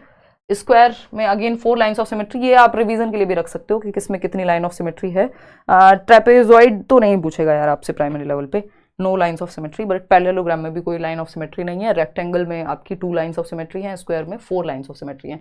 ऑफ कोर्स स्क्वायर तो चारों तरफ से ही बराबर है, तो कहीं से भी कट करके आप उसको ओवरलैप कर सकते हो। आगे बढ़ते हैं, तो इसका जवाब क्या हुआ, इसका जवाब 3 नहीं हुआ, इसका जवाब हुआ रोम्बस। कि मोर लाइन ऑफ सिमेट्री किसमें, अगर कम पूछा होता तो काइट हो जाता जवाब, मोर लाइन ऑफ सिमेट्री है आपके रोम्बस में। क्लियर है बात, B option is the right answer. आगे बढ़ते हैं, क्वेश्चन नंबर 17 देखते हैं एक बार। क्वेश्चन नंबर 17, पूरे 30 क्वेश्चंस हैं, ये एक ही सेशन हो पाएगा इस बार, तो प्रॉपरली वो क्वेश्चंस डाले हैं जो रिपीट होते हैं प्रॉपर। और एक बार नोट्स और पढ़ लेना इसके साथ, 15 नंबर कहीं नहीं गए, 1-2 नंबर इधर उधर हुए तो हुए, कोई बहुत ज़्यादा आपको पेडागोजी मैथ्स में ज़्यादा लंबी चौड़ी नहीं पढ़नी होती, 5-7 टॉपिक मुश्किल से हैं। क्वेश्चन नंबर 17 है, which of the following is the correct order according to Polya's problem solving model. ये पॉलिया का प्रॉब्लम सॉल्विंग मॉडल भी आपको मैंने नोट्स में दिया हुआ है। जॉर्ज पॉलिया की बात हो रही है, 1 सेंचुरी पहले, यानी मोर देन 100 ईयर्स हो गए ये मेथड दिए हुए, ये प्रॉब्लम सॉल्विंग समस्या समाधान का मॉडल दिए हुए उनको। तो अंडरस्टैंड द प्रॉब्लम, पहला एक स्टेप है, devise a plan, look back और कैरी आउट द प्लान। देखिए कैरी आउट करने से पहले, प्लान को डिवाइज मतलब एक्चुअली में इंप्लीमेंट करने से पहले लुक बैक कौन करता है, रिफ्लेक्ट तो प्लान लगा करके किया जाएगा ना, तो ये तो गलत हो गया। अंडरस्टैंड द प्रॉब्लम, हाँ ये सही है। कभी भी आप प्रॉब्लम सॉल्विंग का पहला स्टेप ही होता है आप समस्या को समझेंगे या आइडेंटिफाई करेंगे, पहचान करेंगे समस्या की। तो अंडरस्टैंड द प्रॉब्लम, हाँ सही है। डिवाइस अ प्लान, एक प्लान बनाएंगे, चलो जब आपको समझ में आ गया तो कैरी आउट करेंगे उस प्लान को, हाँ उसको इंप्लीमेंट करेंगे, और फिर लुक बैक करेंगे, रिफ्लेक्ट करेंगे ठीक से इंप्लीमेंट हुआ कि नहीं, कुछ गड़बड़ तो नहीं हुई है, ठीक है ना। तो ये क्या हुआ, सेकंड ऑप्शन सही लग रहा है, फिर भी बाकी पढ़ेंगे। डिवाइस अ प्लान, पहले अंडरस्टैंड तो कर लो प्रॉब्लम, तब तो डिवाइस करोगे, तो ये दोनों तो वैसे ही हट जाते हैं। तो बी ऑप्शन एकमात्र बचता है कि समस्या को समझना पहले जरूरी है कि प्रॉब्लम है क्या हमारे सामने, फिर योजना तैयार की जाती है, योजना को कार्यान्वित किया जाएगा यानी डिवाइस किया जाएगा प्लान को, पुनः जांच, रिफ्लेक्ट करना जो है वो रीचेकिंग, लास्ट स्टेप पे होगी। अगर हम बात करें, ये 4 स्टेप का मॉडल है पॉलिया का, ये आप सिंपल देख भी सकते हो, नोट्स में दिया भी हुआ है आपको, प्रॉपर फ्री नोट्स में दिया हुआ है। मेरे को कुछ मिल नहीं रहा उस चीज़ से, सिर्फ एक ही मकसद है कि आप वो पढ़ के जाएं कम समय में, और आपकी आके कहें कि नहीं मेरे पास 15 दिन, 1 हफ्ते का टाइम था, 5 दिन का टाइम था, मैंने नोट्स पढ़े थे, मैराथन सेशन देखे थे, मेरा एग्जाम हो गया क्लियर, है ना। अंडरस्टैंड द प्रॉब्लम, यानी समस्या को समझना। मेक अ प्लान, प्लान बनाना, ये दूसरा स्टेप हो गया। मैंने इसको UMCL से भी, आई थिंक इसका कुछ तो शॉर्ट फॉर्म बताया था, UMCL भी लिख सकते हो। Understand the problem, make a plan, carry out the plan और लुक बैक या रिफ्लेक्ट बैक। ये जॉर्ज पॉलिया का आपका प्रॉब्लम सॉल्विंग मेथड है। चलिए आगे बढ़ते हैं, क्वेश्चन नंबर 18 देखते हैं फटाफट से। ये क्या कहता है भाई, ये कहता है विच one of the following is not true about the nature of concepts in mathematics. Nature of mathematics पे भर भर के क्वेश्चन आते हैं, एक क्वेश्चन मिनिमम आता है आपके किसी भी सेट में, ठीक है। यानी गणित की प्रकृति के बारे में सवाल पूछा है हमसे। एब्स्ट्रैक्ट होती है इन नेचर, बिल्कुल होती है, लेकिन नॉट पूछा है हमसे, गलत क्या है। हायरार्किकल इन नेचर होती है, यानी श्रेणीबद्ध होती है गणित की प्रकृति, एक कॉन्सेप्ट दूसरे से जुड़ा हुआ होता है। मुश्किल तब समझ में आएगा जब उससे पहले का स्टेप तो आता हो। मल्टीप्लिकेशन या डिवीजन आप तब सीखोगे ना जब मल्टीप्लिकेशन आता हो, गुणा करनी नहीं आती कैसे भाग करोगे। तो हायरार्किकल होते हैं, सारे कॉन्सेप्ट्स एक दूसरे से जुड़े होते हैं और कॉम्प्लेक्स होते जाते हैं धीरे धीरे। लॉजिकल इन नेचर, हाँ बिल्कुल लॉजिकल होती है। कॉन्क्रीट इन नेचर नहीं है, इसी वजह से बच्चों को दिक्कत भी होती है। इसीलिए हम कॉन्क्रीट मटेरियल का यूज करते हैं ताकि एब्स्ट्रैक्ट कॉन्सेप्ट्स को समझ पाए कॉन्क्रीट मटेरियल के माध्यम से। 2 + 2 4 होता है, इसके लिए आप 2 पेन ले सकते हैं और तब उनको दिखाते हैं कि 4 होता है, तो बच्चे को, छोटे बच्चों को इजीली समझ में आएगा कॉन्क्रीट सब्जेक्ट से। तो नेचर कॉन्क्रीट नहीं होता, एब्स्ट्रैक्ट होता है। क्वेश्चन नंबर आप कितना देखेंगे, 19। After teaching place value, place value पे भी बहुत बार क्वेश्चन आया हुआ है, of numbers a teacher gave the following question to solve. अब प्लेस वैल्यू आपको पता ही है कि भाई 210 लिखा है, तो आपको पता है ये 1 है, ये 10 है, ये 100 है, इकाई दहाई सैकड़ा जिसको हम बोलते हैं हिंदी में। तो देखते हैं फटाफट से। टेक 2 डिजिट्स से 3 and 5, इस तरह का क्वेश्चन भी इन्होंने कई बार पूछा हुआ है। 3 और 5 आपने 2 डिजिट ले लिए।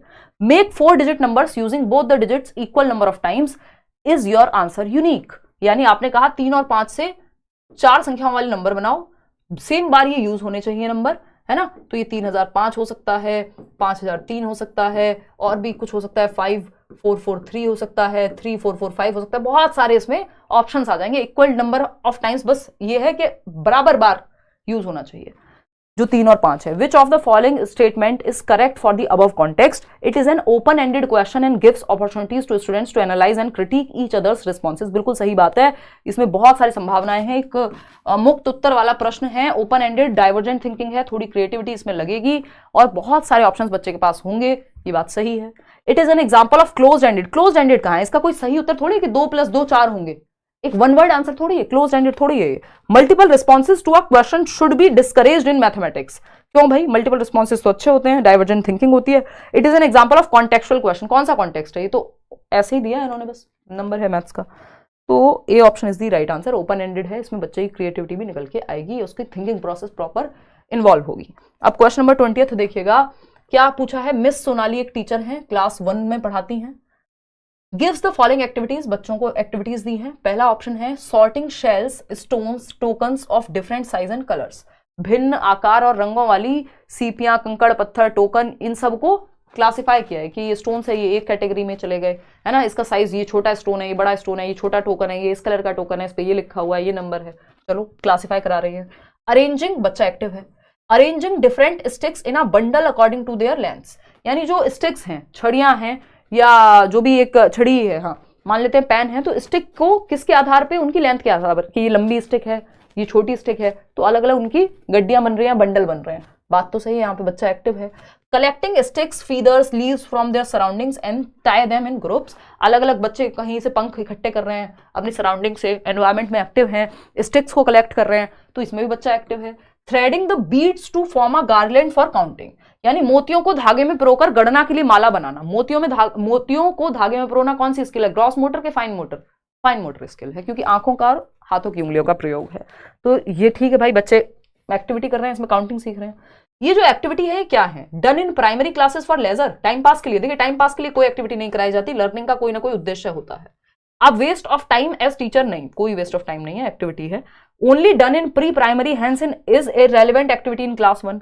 कोई सेंस है इस बात का कि क्लास 1 के लिए है ही नहीं। एक ही ऑप्शन बचता है, useful for assessing children's readiness to introduce important concepts like number, counting in arithmetic.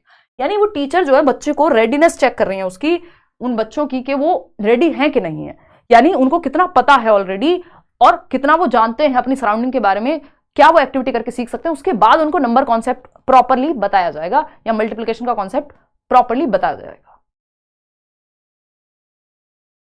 चलिए खैर आगे बढ़ता है। 2 ही बार यूज नहीं करना। दीक्षा एक बार वो क्वेश्चन फिर से देख लेंगे, डोंट वरी, है ना। कौन सा नंबर क्वेश्चन था, देख लेंगे दोबारा से। एक काम करते हैं 10 क्वेश्चन सॉल्व कर लेते हैं, फिर आ जाएंगे वापस। यही क्वेश्चन था कि हाँ सही है। एक बार चेक कर लेते हैं, देखो क्या लिखा हुआ है, चेक करते हैं। संख्याओं का स्थानीय मान पढ़ाने के बाद शिक्षक ने निम्न प्रश्न हल करने के लिए दिए। ठीक है, मान लीजिए आप 2 अंक 3 और 5 लेते हैं। इन दोनों अंकों का उपयोग समान बार करते हुए 4 अंकों वाली संख्याएं बनानी है। समान बार प्रयोग को कहा है, ये नहीं कहा सिर्फ 2 बार ही प्रयोग करना है 3 और 5 का, समान बार। यानी अगर आप 3 को 2 बार यूज कर रहे हो तो भाई 5 को भी 2 बार यूज करो, लेकिन 4 अंकों की संख्या बननी चाहिए। तो ऐसे कई सारे ऑप्शन नहीं हो जाएंगे। कोई कह रहा है आज हेड नहीं आ रहे बीच में, अनु इसमें मेरा कोई योगदान नहीं है, सेटिंग्स सेम है जो रोज होती हैं, है ना। It is an open ended question, simple है। ये तो बहुत बार पूछा जा चुका है इस तरह का क्वेश्चन, क्योंकि मल्टीपल ऑप्शन आ जाएंगे ना, कई सारी संख्याएं बन जाएंगी।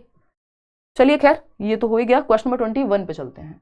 ये क्या कहता है देखिए फटाफट से। क्वेश्चन नंबर 21 कहता है according to NCF 2005 which of the following processes are indicative of mathematisation of child's thinking. बहुत इंपॉर्टेंट क्वेश्चन है, बहुत बार पूछा जा चुका है कि एनसीएफ के अकॉर्डिंग बच्चे के चिंतन के गणितीकरण, यानी हम बच्चे के थॉट को मैथमेटाइज कर रहे हैं, यानी इसके चिंतन में गणित की प्रक्रियाएं डाल रहे हैं कि वो देखे ऐसी चीजों को।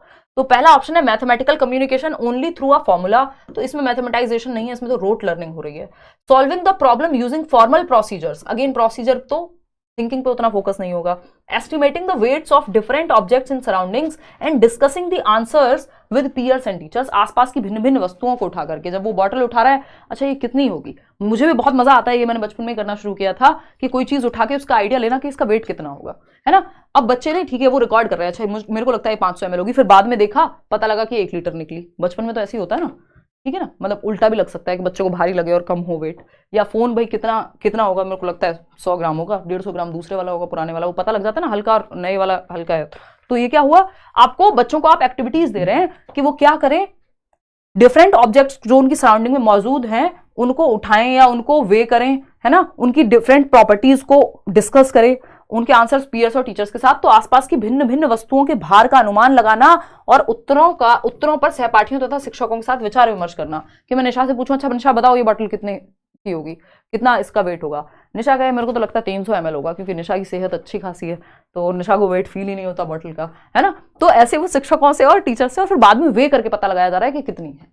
ठीक है जी, तो ये बात क्लियर है। Doing an activity on addition following the strict prescribed instructions, strict instructions से बेटर है बच्चा जहां एक्टिव है वहां बच्चे की सोच जो है वो मैथमेटिक्स की तरफ चलनी शुरू हो रही है। जब आप गाड़ी के पीछे नंबर लिखा हुआ देखते हैं और उसको ऐड करके देख रहे हैं तो आपका मैथमेटाइजेशन ऑफ थॉट हो रहा है कि आप गणितीय वे में सोच पा रहे हैं, मैथमेटिकली आप सोच पा रहे हैं। क्वेश्चन नंबर 22 देखिएगा क्या कहता है भाई। क्वेश्चन नंबर 22 ये कहता है एनसीएफ के according the shape of mathematics education has become taller and more spindly rather than broad and rounded. Broad and rounded थोड़ा सा रोड की तरफ चला जाता है, तो टॉल शेप ऑफ मैथमेटिक्स की बात हुई है, अब उसको भी स्पाइनली बना दिया और ज्यादा कि रिफाइन किया है पहले से। तो क्या सही उत्तर होगा, there is no communication between primary school and high school teachers, नहीं। Topics have been introduced in hierarchical level of difficulty in mathematical curriculum, over the years the mathematics curriculum has increased in volume, हम तो कम करने की बात कर रहे हैं, volume जो है या जो भार है सिलेबस का उसको कम करने की बात कर रही है आपकी एनईपीबी। A curriculum acceleration has led to pruning of some basic topics to include new topics which are of significance in higher mathematics education. बिल्कुल सही बात है, ये इस हायरार्किकल से मच बेटर है। क्यों, क्योंकि टॉल शेप ऑफ मैथमेटिक्स का मतलब है कि वो कॉन्सेप्ट्स जो आपको आगे वाली क्लासेस में भी हेल्प करेंगे उनको थोड़ा सा इस वे में प्रेजेंट किया जा रहा है कि एक चीज दूसरी चीज से ऐड होती हुई जाए, आपका बेस बनता हुआ चले, उसको हम टॉल शेप ऑफ मैथमेटिक्स कह रहे हैं, जहां प्रीवियस नॉलेज का इस्तेमाल करके आगे हम बड़े कॉन्सेप्ट की तरफ लेके जा रहे हैं बच्चे को। क्वेश्चन नंबर 23 देखिएगा, ये क्या कहता है भाई, फटाफट से बताएंगे। Concept maps are commonly used in mathematics teaching. देखिए कॉन्सेप्ट मैप आपका सीडीपी में भी पूछा जा सकता है, आपका यहां पे भी पूछा जा सकता है। कॉन्सेप्ट मैप क्या है, बेसिकली कॉन्सेप्ट को समझने का, याद रखने का अच्छा तरीका है, ऑर्गेनाइज करने का अच्छा तरीका है। ठीक है ना, आगे बढ़ते हैं। लेट्स लर्न की पॉपुलेशन का वेट कितना है। पॉपुलेशन बता रहे हो अपने आप को, हैं आप लर्नर्स हो, बहुत सारे लोग हैं आप तो, है ना। इतने 44-45 लाख लोग हम लोग जुड़ चुके हैं, करोड़ों की संख्या में आप लोग देख चुके हैं वीडियोस को। देखिएगा फटाफट से आते हैं। वो उसको माप पाना संभव नहीं है ना। देखिएगा, which of the given statements are true about concept map? It is a complex network depicting the relationship between all the sub concepts. बिल्कुल सही बात है, मेन कॉन्सेप्ट से सब कॉन्सेप्ट जुड़े हुए होते हैं। ये फ्लो चार्ट जैसा होता है, एक तरह से याद रखने में मदद मिलती है, समझने में टॉपिक को मदद मिलती है। It is a linear arrangement, linear नहीं है, ये कॉम्प्लेक्स है, स्पाइरल है। लीनियर कोई स्ट्रेट लाइन नहीं है, बस एक चीज से बस। लीनियर क्या होगा कि आपको पता है 15 चैप्टर हैं सिलेबस में, पहले ही चैप्टर में पहले ही बुक खोली आपने और पहले ही पेज पे है कंटेंट्स जो इस बुक में है। पहला चैप्टर का ये नाम, दूसरे का ये, तीसरे का ये लीनियर हो गया। स्पाइरल या ये कैसे है बनता है कॉन्सेप्ट मैप? एक टॉपिक के अंदर दूसरा टॉपिक क्या है, उसके अंदर तीसरा टॉपिक क्या है। तो ये लीनियर नहीं है, ये कॉम्प्लेक्स है, स्पाइरल है। They can be used as diagnostic tools to identify difficulties in learning that students are facing. हाँ, दिक्कत कहाँ आ रही है, कौन सा कॉन्सेप्ट कहाँ पे वो अटक जाते हैं, समझ में आ जाएगा। They help a teacher to gain new insights into the nature of mathematics. चलो ठीक है, कुछ हद तक ये बात भी गलत नहीं है। तो ए, सी और डी हमें सही लग रहे हैं। तीनों का ऑप्शन हुआ तो हम तीनों के साथ चले जाएंगे, नहीं तो एक को हटा देंगे, डिपेंड करता है ऑप्शन पे। नहीं तो चारों ऑप्शंस भी सही हो जाते हैं। Fourth option is the right answer. आप लोग भी यही दे रहे हैं। क्वेश्चन नंबर 24 देखिएगा फटाफट से कि ये क्या पूछता है। थोड़ा सा बड़ा सवाल है, समझते हैं कहानी क्या है। यार मैं एक घूंट पानी पीऊंगी, उसके बाद ही आपसे चर्चा करूंगी। देखिएगा 115 आ रहे हैं, क्या करूं। रिया बहुत बढ़िया है, कोई बुरे नंबर नहीं है। आप कॉन्सेप्ट्स को बेहतर करते जाओ।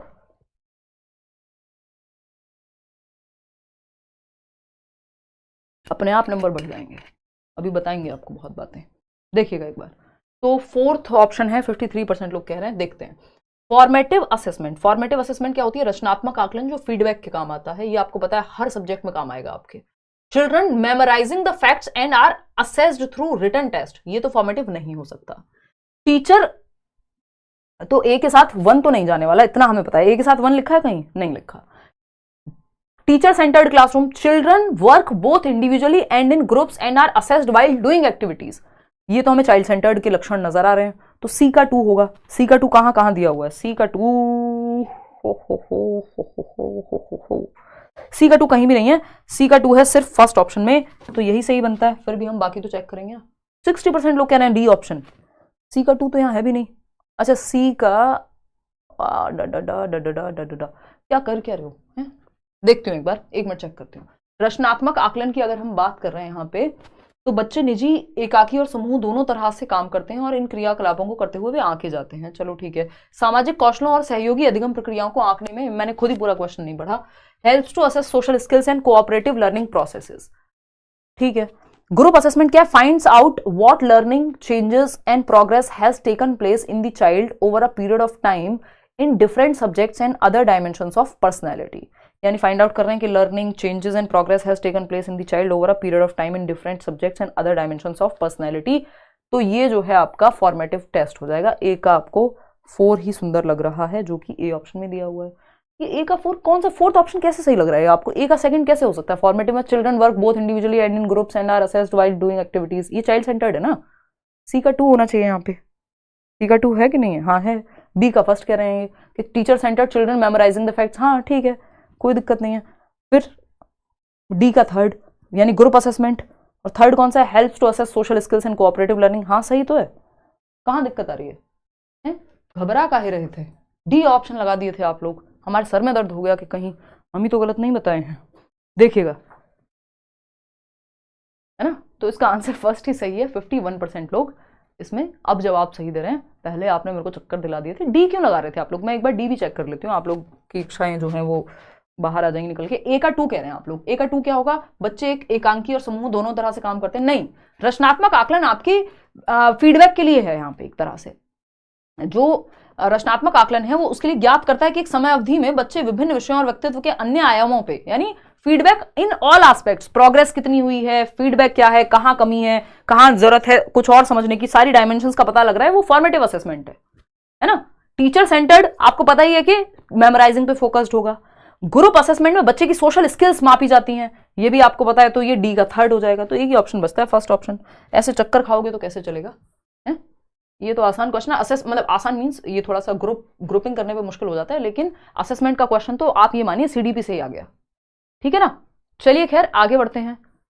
24 समझ नहीं आया? क्या समझ नहीं आया 24 में? अब तो आ गया होगा समझ। देखिएगा एक बार, देखो सिंपली इसमें कराया क्या है मैं बता देती हूं आपको। ये गलत गलत इन्होंने जोड़े बना करके दिए हुए हैं, आपको सही बनाने के। फॉर्मेटिव असेसमेंट कहां होगा, यहां होगा। टीचर सेंटर्ड कहां होगा, जहां बच्चे मेमोराइज कर रहे हैं, रिटन टेस्ट है वो टीचर सेंटर्ड क्लासरूम है, तो बी का फर्स्ट हो गया, है ना। चाइल्ड सेंटर्ड, जहां बच्चे जो है एक्टिव होंगे, ठीक है, तो वो चाइल्ड सेंटर्ड हो जाएगा। जैसे children work both individually and in groups, तो ये चाइल्ड सेंटर्ड हो गया, जहां सारी चीजें हो रही हैं।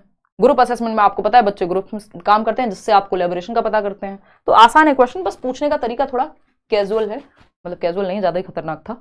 देखिएगा एक बार question number 25, which of the following is not an appropriate assessment method for primary class children. यानी बच्चों के आकलन का कौन सा तरीका यहां पे जो है वो सही नहीं है, not appropriate. A test based on recalling, recall करना एकदम नेगेटिव बात है कि बस रट्टे लगा के बच्चा बता दे। फिर आता है a subjective test according to the learning levels of children, यानी अधिगम के स्तरों के अनुसार एक व्यक्ति परक परीक्षा, सब्जेक्टिव, जिसमें वो एक्सप्लेन कर रहा है अपने आप को। हाँ फिर भी अच्छा है। ICT, using ICT based tools for assessment, यानी इंफॉर्मेशन कम्युनिकेशन टेक्नोलॉजी जो कि अच्छी होती है। जैसे अभी हम आईसीटी का इस्तेमाल करके पढ़ पा रहे हैं यहाँ पे, सॉरी, कि आप इंफॉर्मेशन को कम्युनिकेट करने के लिए टेक्नोलॉजी का इस्तेमाल कर रहे हैं, जो मैं अभी कर रही हूँ, या मैं और आप दोनों कर रहे हैं। आप लिख के बता रहे हैं अपनी बात, मैं यहाँ पे बता रही हूँ, है ना। तो बिना टेक्नोलॉजी के संभव नहीं होती इंफॉर्मेशन को एक्सचेंज करना, कम्युनिकेट करना। ये बिल्कुल अच्छा तरीका होता है ICT. Using concept maps, concept map से क्या होता है, अंडरस्टैंडिंग बेहतर होती है, कौन से कॉन्सेप्ट से कौन सा टॉपिक जुड़ा हुआ है, समझ बेहतर होती है बच्चे की, तो ये भी अच्छे हैं। तो एक ही चीज गलत है, वो है a test based on recalling, रट्टे लगा करके स्मरण बेस्ड, स्मरण आधारित सूत्रों के सिर्फ रट्टे लगा लिए, वो एकदम खराब तरीका है असेसमेंट का कि बच्चे से आप बस ये लिखवा लो कितना याद है। तो ए ऑप्शन गलत है, और जो गलत है वही सही है क्योंकि पूछा ही गलत है। तो नॉट वाले क्वेश्चंस में ध्यान स्पेशल रखना होता है। 4 सवाल और हैं, फटाफट से समझेंगे। A primary class teacher is using a variety of concrete materials. देखिए मैथ्स में कॉन्क्रीट मटेरियल का इस्तेमाल करना चाहिए क्योंकि इसका नेचर एब्स्ट्रैक्ट है ना। इसको समझने के लिए मटेरियल्स लगेंगे कॉन्क्रीट, जिनको बच्चा छू सके, देख सके। To teach place value to his students, these include क्या, dienes block, bundles of match sticks, unburned यानी जली हुई माचिस की तिलियां नहीं है, बिना जली है, fake currency notes and abacus. Abacus का भी हम प्लेस वैल्यू वगैरह के लिए यूज कर लेते हैं, नहीं मल्टीप्लिकेशन और एडिशन वगैरह के लिए करते हैं। देखिएगा एक बार, फटाफट से बताइए।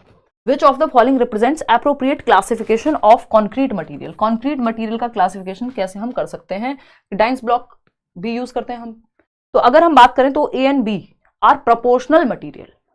ए एंड बी, हाँ ये प्रोपोर्शनल है, वो जली हुई नहीं है, क्योंकि ये टेंस के जो हम वंस टेंस की जो बात करते हैं तो 10-10 की यूनिट एक तरह से वंस टेंस 100 1000 उसमें जा सकते हैं, चाहे वो माचिस की तिल्ली हो और चाहे वो डाइंस ब्लॉक हो। लेकिन ये मनी और अबैकस में ये काम नहीं हो पाएगा, तो ये प्रोपोर्शनल है।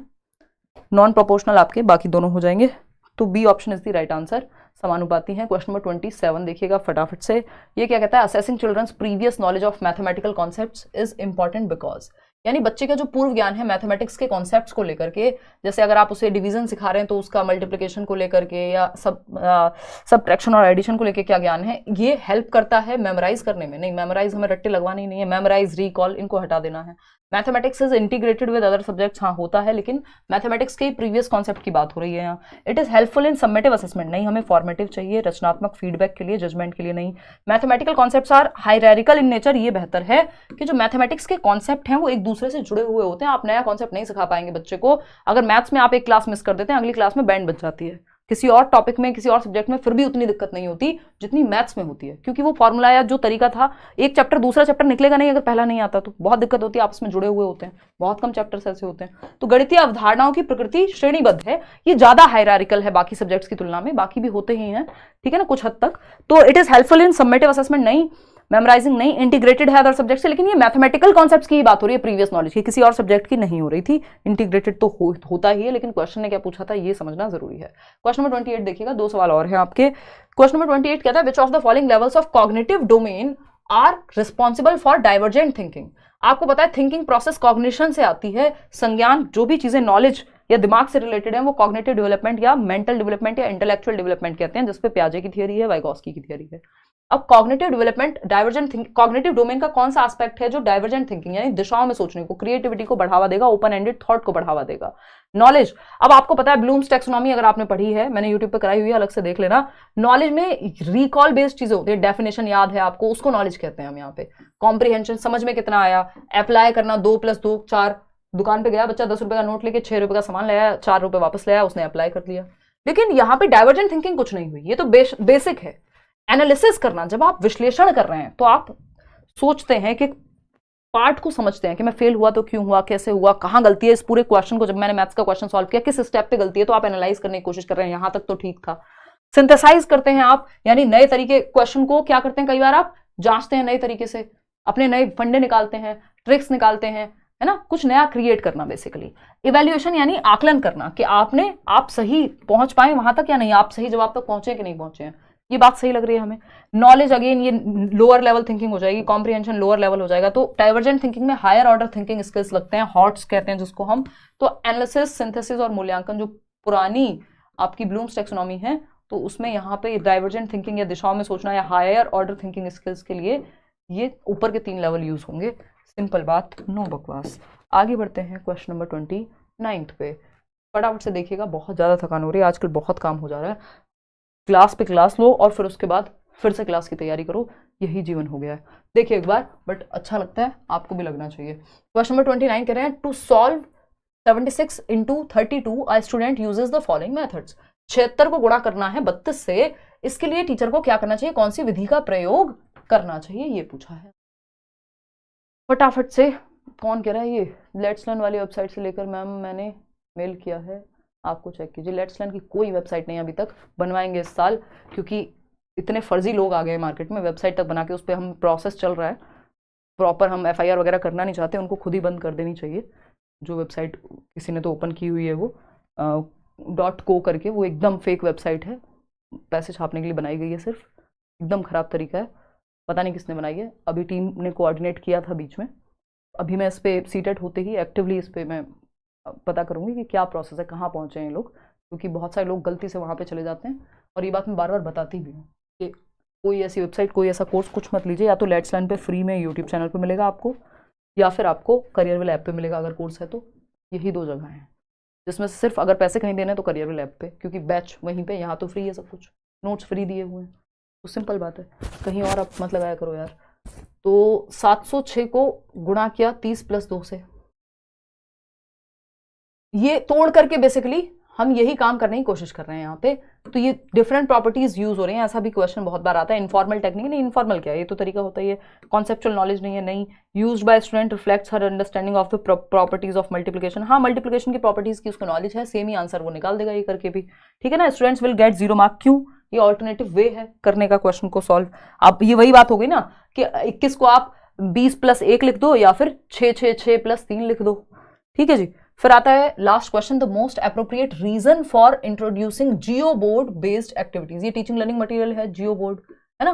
तो जियो बोर्ड एक्टिविटीज की जरूरत क्यों पड़ती है हमें, तो to teach lines and angles to learners, to teach different types of triangles to learners, to teach volume to learners, to provide concrete representations for many investigations in geometrical concepts। तो geometrical thinking में या geometrical concepts को सिखाने में हम जियो board का प्रयोग करते हैं, ताकि हम अलग अलग शेप के एक बोर्ड पे कील लगा करके, या वो जो ऑलपिन्स टाइप चीजें होती हैं वो लगा करके आप शेप बनाते हैं, जिससे बच्चों को कॉन्क्रीट पता लग पाए कि जब हम स्क्वायर की बात कर रहे हैं तो उनके दिमाग में हम दिखा पाए कि ये 4 साइड्स इक्वल होती हैं, जिसकी ऐसा दिखता है। तो ज्योमेट्रिकल फिगर्स को दिखाने के लिए हम जियो बोर्ड का इस्तेमाल करते हैं, जिसपे इस तरह की कीलें होती हैं और रबर बैंड या किसी एक धागे का इस्तेमाल करके अलग अलग शेप्स को दर्शाया जाता है। वो जियो बोर्ड है जो ज्योमेट्रिकल फिगर्स के लिए हेल्पफुल होता है। आउट ऑफ 30 क्वेश्चंस कितने ठीक हुए, ये टेलीग्राम चैनल पे आपको मिल जाएगी PDF विद आंसर्स। सिर्फ यही है टेलीग्राम चैनल, कोई फेक चैनल से प्लीज मत जुड़ जाइएगा, बुरा लगता है मेरे को। बट इतने सारे लोग हैं, चलती रहती हैं प्रोसेसेस, सब कंट्रोल एकदम से नहीं होते, समय लगता है। और जो लोग ऐसा करते हैं उनको भी सोचना चाहिए यार, है।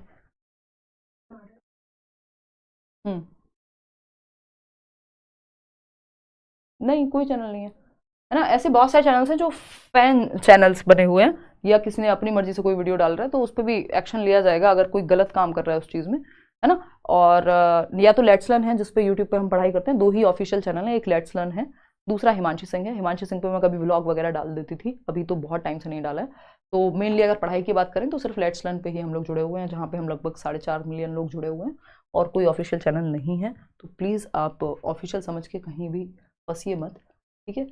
मजे के लिए देख रहे हैं, कुछ कर रहे हैं, वो एक अलग बात है। आउट ऑफ 30 क्वेश्चंस कितने ठीक हुए वो आप बता दीजिएगा। अगेन आपसे मैं यही अनुरोध करूंगी कि आप जो नोट्स हैं उनको पढ़ लीजिए एक बार। जो फ्री नोट्स आपको टेलीग्राम चैनल पे भी पिन कमेंट में मिल जाएंगे, इस वीडियो के नीचे डिस्क्रिप्शन बॉक्स में मिल जाएंगे, वो आप देख लीजिए। आउट ऑफ 30 कितने ठीक हुए वो आप कमेंट्स में बता देना। और सैटरडे को अपना समय निकाल करके आराम से फ्री रहना थोड़ा सा। उसका रीज़न क्या है, क्योंकि हम बहुत सारी पढ़ाई करने वाले हैं। और यहाँ पे आपको मिल जाएगा चैनल पे जाके, है ना। ये अभी तो लाइव चल ही रहा है। इसके अलावा अगर हम देखें लाइव सेशंस में ही अगर हम जाते हैं तो ये मैराथन है, इसके नीचे भी आपको नोट्स का लिंक मिल जाएगा, ठीक है ना। यहाँ पे है मैराथन, पीडीपी मैराथन, इसको नोटिफाई भी कर लेना, नोटिफिकेशन ऑन करके, है ना। और हम 3 दिन में है ये, यानी 13 जनवरी शाम को 7 बजे सैटरडे को मिल रहे हैं। क्योंकि ये कई घंटे का सेशन होगा, कोशिश तो रहेगी मेरी 3, 4, 5 घंटे मैक्स टू मैक्स कंप्लीट कर ले, ताकि आपको समय आपका ज़्यादा ना लगे सेम चीज़ में ही। और फ्री नोट्स का लिंक भी इसी के नीचे या बाकी वीडियोज़ के नीचे भी आपको मिल जाएगा। चलिए आज के लिए इतना ही रखते हैं। 20 to 30 से 76% लोग जो है नंबर लेकर के आ पाए हैं, बहुत खुशी की बात है। कल मिलते हैं 9 बजे। आज के लिए इतना ही। Thank you so much, tata bye bye, धन्यवाद। आज तो ये ऑफ भी तिगड़म तरीके